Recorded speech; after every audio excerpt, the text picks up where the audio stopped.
Okay, AIHL fans, today on Meet the Players, I'm with a bit of a fan favourite, Luke Reid from the Sydney Bears. Now, Luke, what inspired you to put the pads on as a youngster? Well, I grew up in the Mighty Ducks era. Obviously, there's a whole generation of us that came through in that era. But to be honest, I went away, I was about 12 years old, and I went and followed my two cousins. They went up to Coolangatta to a roller hockey tournament. Never seen it before in my life. As you can imagine, one tournament and I just had to play. So my cousin was a goalie and my other cousin was a player. I hedged my bets. Both of them appealed to me, but when I got out there and I played, I ended up spending more time in the penalty box than I did actually playing. So when I first started, they had a nice big D. I wasn't allowed out of it. They weren't allowed in it, so they put me in there and they said, where you go. So you were Russ Tyler and inline and Goldberg on the ice? That's exactly right. All right, so just speak a bit more about your inline experience and the differences between ice. Which do you prefer and why?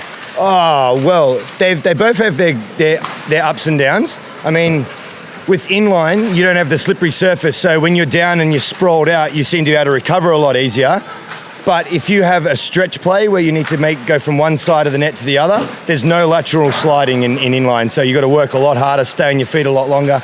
But I think that they both complement each other, because when I play a lot of inline, there is no offsides in our inline, so I'm concentrating the whole time. It's like a scrimmage that's going on in my end the whole time, but there's a lot of scrambling playing. You find yourself not committing so much to stuff because you can't, because if you get caught down and out, you can't slide around like you can in inline. So the transition going from one to the other can be a bit dicey. You get out there and you're slipping, sliding around in the inline, but on the ice, sorry. But as far as inline goes, I find that the only thing I don't like about it is how hot you get.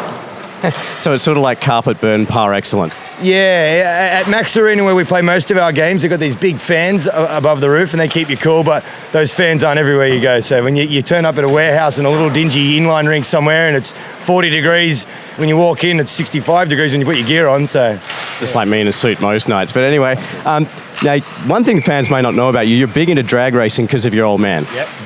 Well, my whole family's been involved in drag racing. Dad's been involved in drag racing for over 40 years now. He's the only non-American in the International Drag Racing Hall of Fame. So that's a pretty big feat for him. Sorry, just on that, the ministry and Al Jurgensen corrected Jesus build your hot rod. No. Okay, you're obviously not a ministry fan, it's gone over your head. But one last thing I'll ask you, what's your favourite hockey memory of playing in the AIHL and where do you see the league progressing? Well, when I first started, as far as AIHL goes, it was Super League. I was 16 years old.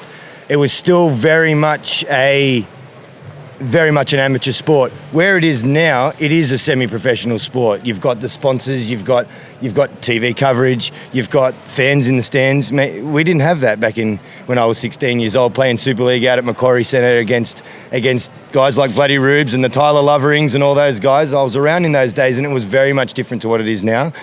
I had a break away from the sport for a long time, from when I was about 18 to 26.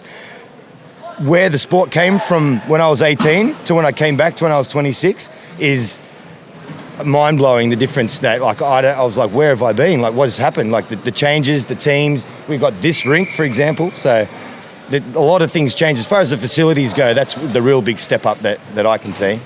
All right, Luke. Well, definitely the most chatty guest we've had on this segment, and I didn't have to do most of the talking. But thanks very much for joining us, and good luck to the Bears for the rest of the season. Yes, 7 out of the last 8, I think we've won. So that's a pretty good start to the first half of the year. Let's see if we can finish strong, hey? No worries, and hopefully there at August. All right, fans. That's Luke Reid from the Sydney Bears.